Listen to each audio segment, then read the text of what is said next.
할렐루야. 대냐이 감사합니다. 우리 옆에 있는 분들과 인사하십시다. 할렐루야. 반갑습니다. 반갑습니다. 오늘 주신 하나님의 말씀은 열왕기 하 2장 11절부터 18절까지 말씀입니다. 구약 성경 561면 열왕기 하 2장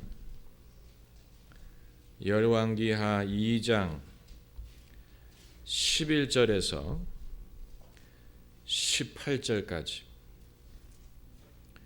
11절에서 18절까지 우리 함께 읽겠습니다. 두 사람이 행하며 말하더니 호련히 불수레와 불말들이 두 사람을 격하고 엘리야가 회리바람을 타고 승천하더라. 엘리사가 보고 소리 지르되 내 아버지여 내 아버지여 이스라엘의 병거와 그 마병이여 하더니 다시 보이지 아니하는지라. 이에 엘리사가 자기의 옷을 잡아 둘에 찢고 엘리야의 몸에서 떨어진 겉옷을 주워 가지고 돌아와서 요단 언덕에 서서 엘리야의 몸에서 떨어진 그 겉옷을 가지고 물을 치며 가로되 엘리야의 하나님 여호와는 어디 계시나이까 하고 저도 물을 치매 물이 이리저리 갈라지고 엘리사가 건너니라. 맞은편 여리고에 있는 선지자의 생도들이 저를 보며 말하기를 엘리야의 영감이 엘리사의 위에 머물렀다 하고 가서 저를 영접하여 그 앞에서 땅에 엎드리고 가로되 당신의 종들에게 용사 50인이 있으니 청컨대 저희로 가서 당신의 주를 찾게 하소서. 염려컨대 여호와의 신이 저를 들어다가 어느 산에나 어느 골짜기에 던지셨을까 하나이다. 엘리사가 가로되 보내지 말라 하나 무리가 저로 부끄러워하도록 강청함에 보내라 한지라. 저희가 50인을 보내었더니 사흘을 찾되 발견하지 못하고 엘리사가 여리고에 머무는 중에 무리가 저에게 돌아오니 엘리사가 저에게 이르되 내가 가지 말라고 너희에게 이르지 아니하였느냐 하더라. 아멘. 비틀즈의 멤버 조지 해리슨이 생전에 오토바이 갱단인 헬스 에인절스과 친분이 있었다고 합니다. 헬스 에인절스는 70년대에 이 미국에 유행을 했던 오토바이 갱단입니다.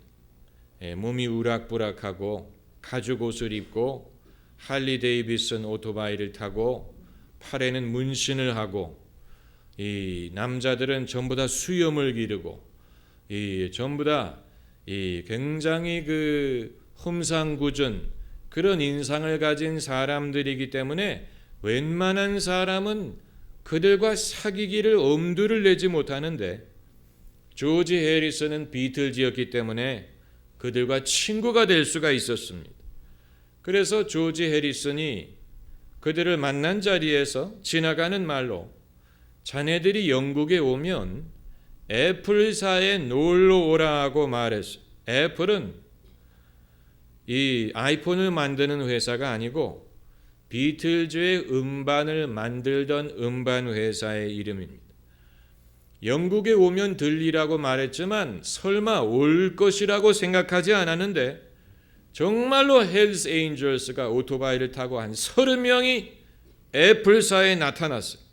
그리고는 말하기를 조지 해리슨이 우리 보고 오라고 했다. 그래서 건물에 들어와서 진을 치고 아무데나 누워서 자고 아무데서나 술 담배를 하고 회사 업무가 마비될 정도였다고 합니다. 그런데 애플사의 사장이 함부로 그들 보고 나가라고 했다가는 맞아 죽을 것 같으니까 어떻게 할 수가 없어서 조지 해리슨을 찾아가서 당신이 그들을 불렀으니까 당신이 그들을 보고 나가달라고 말해달라. 그래서 조지 해리슨이 찾아가서 뭐라고 말했는지 아십니까? 다분히 철학적인 말을 했습니다. 음이 있으면 양이 있고 올라가는 게 있으면 내려가는 게 있으니까 너희가 왔으니까 이제는 가라. You came, now you go. 그랬더니 정말로 가더랍니다. 조지 해리스는 크리스찬이 아니고 힌두교였지만 그럼에도 아주 지혜로운 방법으로 노라고 말을 했고, 조지 해리슨이 그런 식으로 설득을 했다는 사실도 놀랍지만 그 설득을 헬스 에인절이 순순히 들었다는 사실도 놀랍습니다. 여러분, 노라고 말하는 것은 어렵습니다. 적에게 노라고 말하는 것도 어렵지만 우리 편에게 노라고 말하는 것도 어려운 것 마찬가지. 오히려 더 어려울 수 있습니다. 내가 가까운 사람, 내 편인 사람에게 노라고 말하는 것은 어렵습니다. 이 영화 바람, 이런 영화를 보면 이건 인디 영화입니다. 한국의 인디 영화인데 고등학교의 폭력 서클에 대한 영화입니다. 폭력을 미화하려는 게 아니고 실제로 주인공이 부산에 살면서 청소년 시기에 경험했던 것을 영화로 만든 것입니다. 그래서 이제 고등학생으로 구성된 이 조직원들이 중국집에서 회식을 하는 장면이 나옵니다. 두목이 상석에 앉았고 그 오른편에는 부두목이 앉았고 그리고 멤버들이 전부 다 교복을 입고 쭉 앉았어요. 그리고 이제 새로 합류한 동생을 소개도 하고 그런 자리에서 후배 두목이 형님에게 형님 새로운 멤버도 있고 그러니까 모처럼 단가를 부르십시다. 폭력 조직도 단가가 있어요. 여러분 들어보셨는지 모르겠는데 우리도 한때는 마음 잡고 공부를 하려고 했지만 사회가 우리를 안 받아줘. 몬스터 영웅이 되었죠. 이런 단가가 있어요. 단가를 부르자. 이 작은 두목이 이 두목에게 형님에게 단가를 부르자 그랬더니 옆에 있던 부두목이 쪽팔리게 무슨 단가냐라고 일축을 했어요. 분위기가 썰렁해진 거예요. 그걸 두목이 눈치를 채고 야 직설적으로 보는 데서 그렇게 말하면 제 체면이 어떻게 되냐. 그래 한번 불러보자. 재미있다 아이가. 그래서 이제 모두 신이 나서 단가를 신나게 부른다. 이런 줄거리인데 남에게 노라고 말하는 것도 어렵지만 자기 편에게 노라고 말하는 것이 어려워. 자기 편에게 특별히 열심히 넘치는 나보다 앞서 나가려는 오버하려는 사람에게 안 된다라고 말했다가는 자칫하면 마음을 상하게 하는 것뿐만이 아니고 충성심을 잃게 만들 수도 있고 우리 편을 적으로 만들 수도 있습니다. 쉬운 일이 아니에요. 오늘 본문에서 엘리사 선지자가 열성이 넘치는 선지자 생도들에게 안 된다라고 말하지 못하는 이유는 엘리사가 아직 충분한 카리스마가 없어서가 아니에요. 그는 이미 외투를 요단강에 쳐가지고 요단강이 갈라지는 것을 생도들에게 보여줌으로써 자신의 영적인 권위를 입증했습니다. 그가 카리스마가 부족한 게 아니에요. 그가 카리스마가 부족하기 때문에 안 된다라고 말하지 못하는 게 아니고 우기는 사람에게 안 된다라고 말해봤자 헛것이라는 것을 알기 때문에 그렇습니다.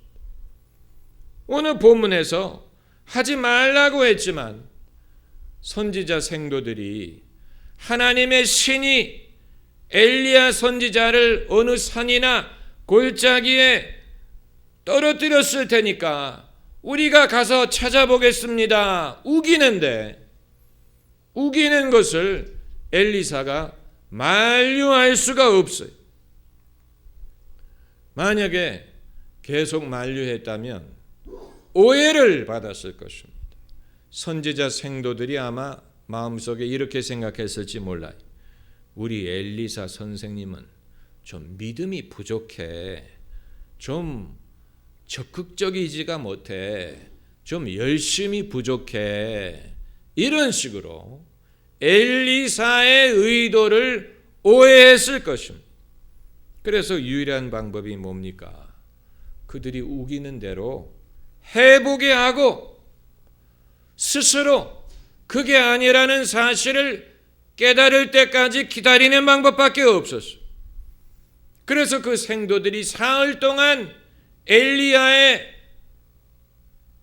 시신을 찾다가 못 찾으니까 그제서야 엘리사가 내가 가지 말라고 너희에게 이르지 아니하더냐, 이 말이 그제서야 통할 수가 있었던 것입니다. 여기에 우리 모두에게 신앙인에게 주시는 귀한 지혜의 말씀을 찾을 수가 있습니다. 우리가 신앙생활에 당연히 열심히 있어야 돼요. 그런데 열심히 지나치게 되면 통제불능 상황이 됩니다. 컨트롤할 수 없습니다. 통제할 수가 없어요. 통제를 거부합니다. 우국충정도 지나치면 통제할 수 없는 극우 성향이 돼버려요. 지금 일본과 중국이 센카쿠 섬을 가지고 사람들이 흥분하고 이 극우파가 목소리를 낼 때 정부가 그것을 통제하지 못합니다. 일본의 정부든 중국의 정부든 극우파의 이 열성, 그들의 분노, 이것을 어느 정치인도 통제하지 못합니다. 그래서 정치인들은 거기에서 자기의 이익을 얻으려고 할 수는 있지만 어느 누구도 국민 여러분 침착합시다, 냉정하게 생각합시다, 그렇게 하는 사람을 우리가 찾아보지를 못하는 것이죠. 프랑스 혁명이 일어났을 때 공포의 정치가 몰아닥쳤죠. 이건 광기였어요. 광기. 반대하는 사람마다 잡아다가 목을 베어서 죽였어요. 광기, 공포의 정치. 그런데 프랑스 혁명을 일으킨 사람이 이러한 공포의 정치를 의도하지는 않았을 거예요.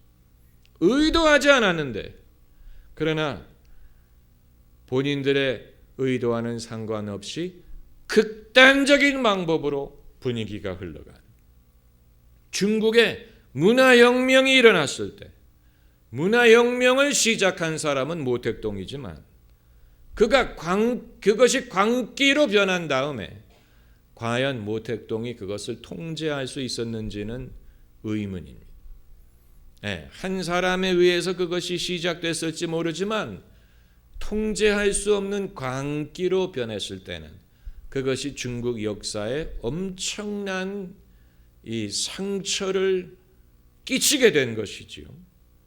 그런데 정치적인 일은, 사실 정치인은 정치적인 이익을 얻기만 하면 돼요.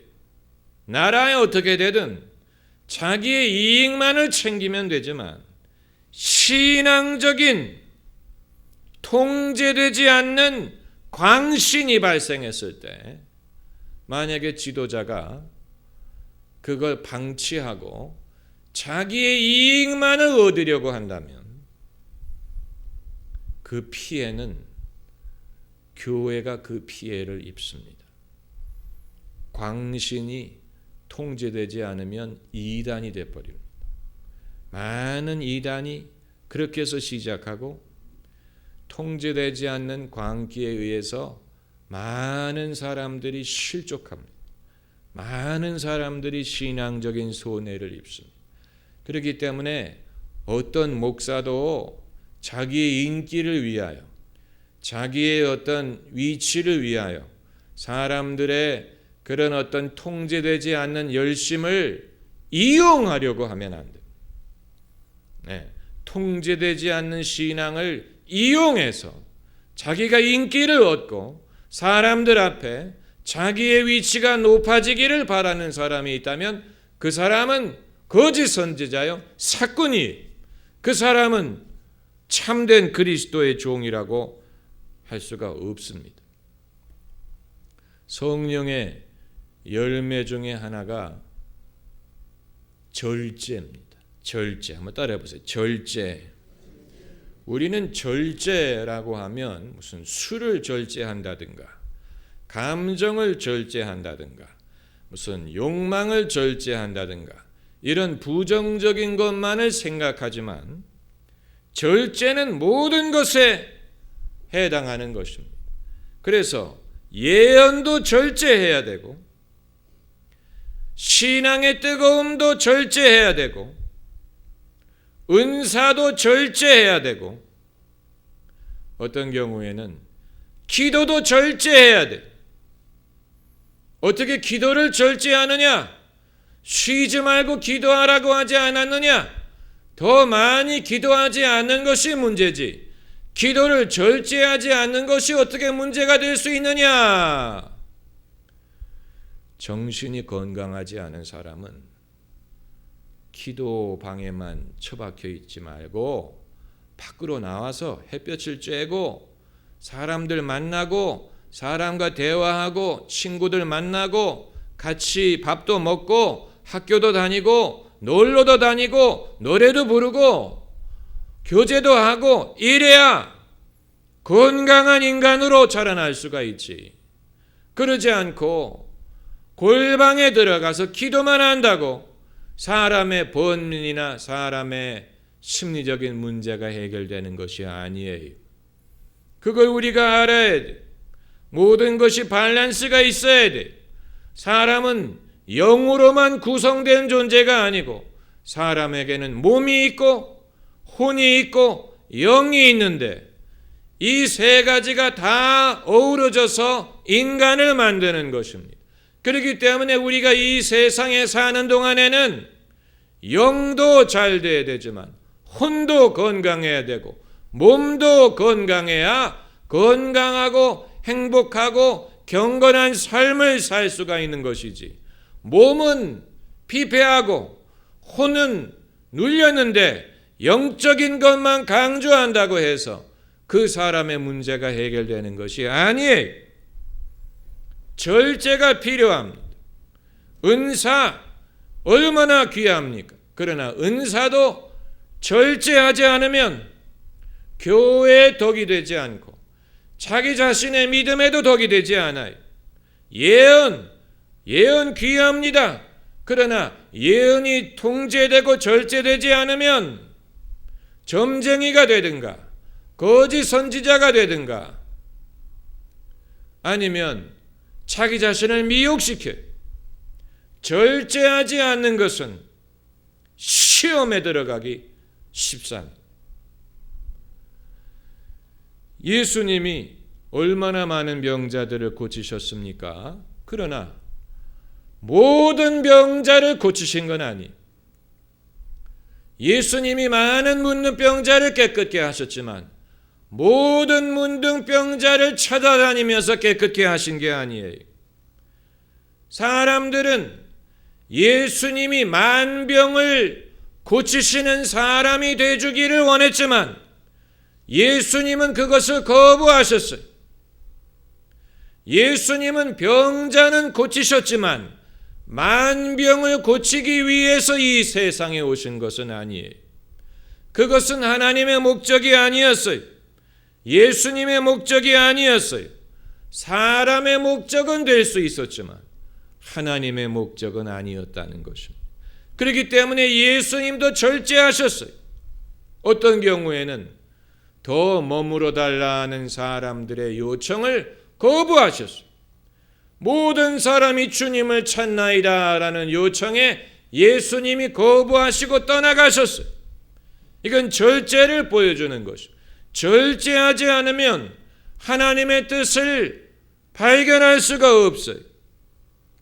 사도 바울은 고린도 교회에 은사, 특별히 예언을 절제할 것을 명했습니다. 고린도전서 14장 29절을 보면 누가 예언을 하거든 둘이나 셋이나 말하고 다른 이들은 분변할 것이요 둘이나 셋, 맥시멈 셋이 예언하라 그랬어요. 맥시멈 둘이나 셋이나 말하고, 다시 말하면 모든 사람이 수도 없이 돌아가면서 예언하는 것, 그건 비성경적인 것입니다. 통제되지 않는 것입니다. 그것은 문제를 일으킵니다. 그렇기 때문에 사도 바울이 예언에 대해서 말하면서 절제할 것을 명한 것은, 이것은 예언뿐만이 아니고 우리의 모든 신앙적인 열심에도 똑같이 해당됩니다. 통제하는 것은 어렵습니다. 통제하는 것은 어렵습니다. 신앙적인 치우침, 오류, 신앙적인 극단주의가 그만큼 위험하고 파괴력이 크다는 것을 보여줍니다. 그래서 엘리사 같은 선지자도 섣불리 안 된다라고 고집하지 못하고 사람들이 스스로 깨달을 때까지 기다려주는, 이것이 보여주는 것은 노라고 말하는 것, 통제하는 것이 얼마나 어려운가를 우리에게 보여줍니다. 그러므로 침묵을 허락이라고 착각하면 안 됩니다. 오늘 본문에 이 17절에 무리가 저로 부끄러워하도록 강청함에 보내라 한지라, 허락한 것처럼 보이죠. 보내라 그랬으니까 허락한 것 같지. 그러나 이건 허락이 아니에요. 사람들이 하도 고집하기 때문에 마지못해 들어준 것은 허락이 아니에요. 이것은 엘리사뿐만이 아니고 하나님이 우리를 대하시는 데에도 똑같이 적용된다고 보면 됩니다. 하나님이 때로는 허락하시는 것 같은데 그게 허락이 아니에요. 우리가 그것을 허락으로 착각하면 안 돼. 하나님이 침묵하시는 것을 허락하시는 것이라고 착각하면 안 돼. 하나님이 사람을 아시기 때문에 사람이 한번 우기기 시작하면 막무가내라는 것을 아시고 우리가 스스로 해봐서 이게 아니구나라는 것을 깨닫고 돌아올 때까지 기다리시는 것입니다. 그걸 우리가 알아야 됩니다. 여러분, 세상에는 별의별 사람이 많은 것처럼 신앙인들 중에도 별의별 사람이 많습니다. 제가 LA에서 교육 전도사로 있을 때 제가 가르치던 대학부에 나오던 한 청년이 있는데 이 청년은 평소에 말이 별로 없고 어눌해 보여. 약간 지적으로 모자라지 않나라고 생각될 정도로 어눌한 조용한 청년인데 우연히 대화의 내용이 단지파에 대해서 옮겨갔던 이 친구가 입을 열어서 침을 튀기면서 우리 민족이 한 단지파의 후예라는 그런 설을 주장하기 시작했어요. 우리 민족이 단지파의 후예이기 때문에 단군이고 뭐 이런 식으로 이 우리 민족이 그 80년대에 그 설이 유행했었어요. 80년대 그 설이 유행했었어요. 제가 놀랐어요. 마치 스위치를 누른 것처럼 지금까지 가만히 있던 청년인데 아주 가만히 있는 이 청년이 할 말이 있나 생각될 정도로 조용한 친구가 단이란 말이 나오니까 갑자기 입을 열어서 한국 사람들이 단민족이라고 뭐 열심히 하는데 제가 한편으로는 놀라기도 하고, 그리고 그가 그렇게 흥분한 내용이 그렇게 황당한 내용이라는 사실에 놀라고, 거기다 대고 무슨 말을 하겠습니까? 그거 틀렸다, 너 잘못 배웠다, 어디서 그런 거 배웠냐, 그렇게 섣불리 말했다가는 모처럼 입을 연 청년의 입을 다시 다물게 만들고, 그의 나름대로의 신앙적인 열심에다가 찬물을 끼얹는 거가 되고, 그래서 저는 그냥 말하게 내버려 뒀어요. 자기가 스스로 깨닫겠지. 아마 제가 그 상황에서 아니라고 했으면 그 친구는 시험을 받았을 것이고, 아마 전도사님은 믿음이 부족하다, 전도사님은 뜨겁지가 않다, 아마 이렇게 생각했을 것입니다. 여러분, 이 대화와 토론의 차이를 우리가 알아야 됩니다. 대화는 dialogue라고 불러요. dialogue. 토론은 discussion이라. 토론과 대화는 달라요. 대화는 느낌을 나누는 거예요. 내가 느낀 거, 상대방의 느낌 듣고 내가 느낀 것을 말하고 느낌을 나누는. 대화는 사람들을 가깝게 만들어주고, 대화는 사람이 서로 마음을 열게 만들어요. 토론은 의견을 말하는. 나는 이번에 오바마가 당선되면 좋겠다. 나는 롬니가 더 마음에 든다. 나는 미국의 의료 개혁이 이렇게 돼야 된다고 생각한다. 나는 국가의 재정이 아무튼 이런 나는 우리나라가 이렇게 해야 된다고 생각한다. 이런 식으로 의견을 말하는 것은 토론이죠. 토론은 사람으로 하여금 더 고집스럽게 만들고, 상대방의 말에 대해서 탐을 쌓게 만들고, 내 의견을 변론하게 만들고, 말다툼을 유발합니다. 여러분 한번 실험해 보세요. 부부끼리 이번 대통령 선거에서 누구를 뽑아야 되느냐, 정치적인 토론 한번 해보세요. 집에 가서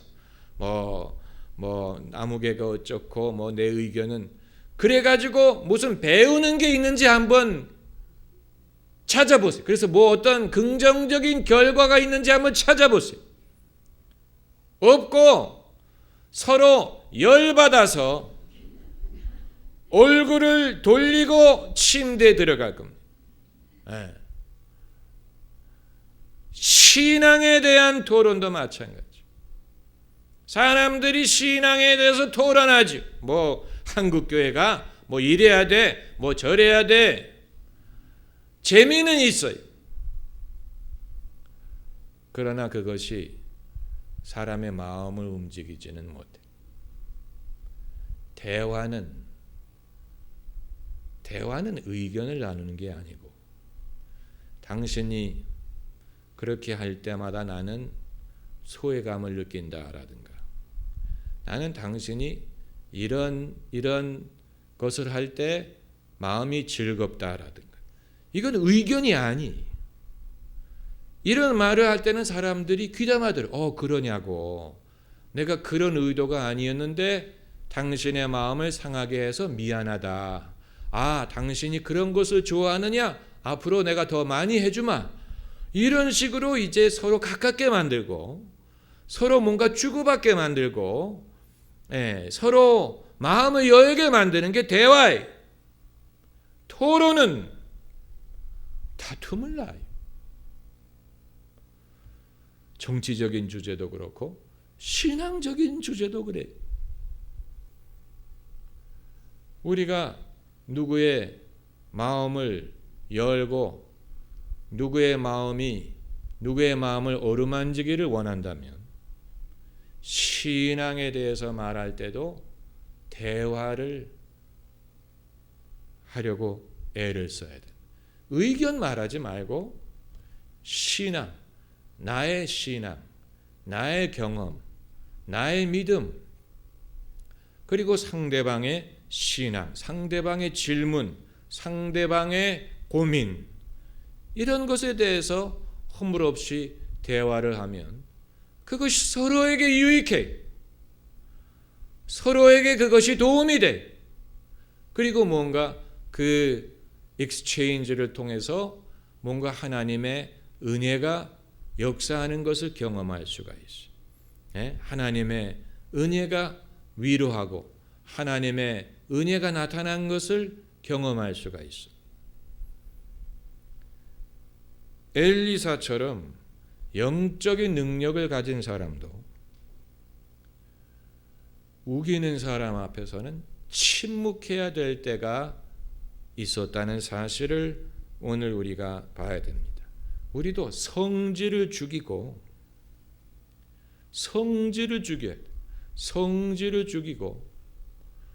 내가 누군지를 알고 그러느냐 이런 것을 버리고 상대방이 진리에 이를 때까지 때로는 침묵하고 인내해야 될 필요가 있는 것입니다. 기도하십시다.